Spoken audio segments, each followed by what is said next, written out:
This is page 6 of the DMAAR purchase agreement. Again, address is at the top of the document. It starts off with an acknowledgement. So the signing of this agreement creates important rights and liabilities on both parties. If you do not understand this agreement, please seek legal counsel.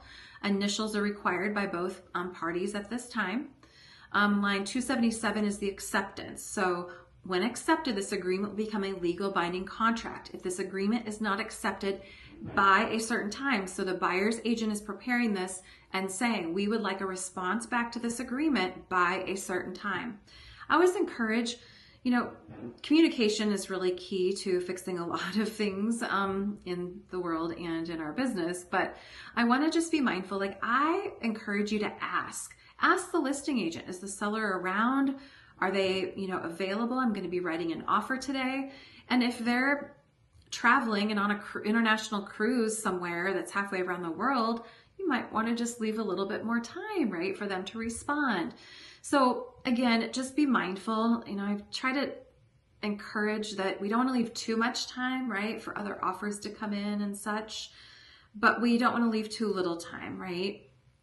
Now, if there's too little time, we can correct that, right, in the counter offer, just correct that time frame, but then legally you are not in an agreement.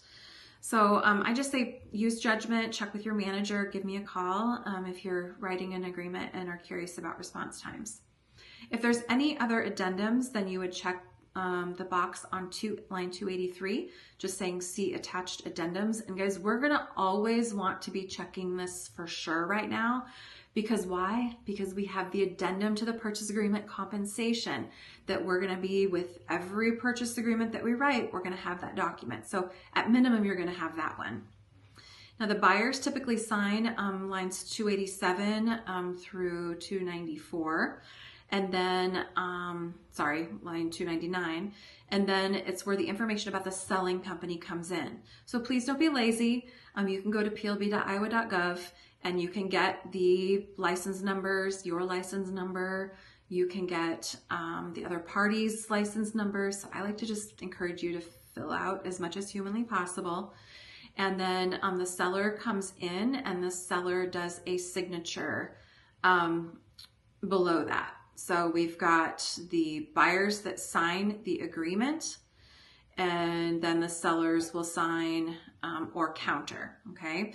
There is a checkbox if you're doing the counter, line 307. The checkbox is there a counter offer? Now, I don't believe that purchase agreement should be written on unless there's a typo. Contracts are not supposed to be scribbled all over and crisscrossed out and initialed everywhere to where you can't even read the agreement. We actually have certain documents called counter offers that are meant for that. So whenever I am coaching you, I'm going to encourage you to use a counter offer. However, I understand that it's highly common in this market that we just write all over the purchase agreement. So even though it gives me hives, that I understand that that is a common practice to do that, but please make sure that you are acknowledging that there is counter offer if you're using the separate form. If the seller were to reject the offer, then they would come in and sign the boxes 310 through 315, just stating that I have seen and reviewed the offer and I am rejecting this offer. That finishes up the page 6 of the DMAAR purchase agreement.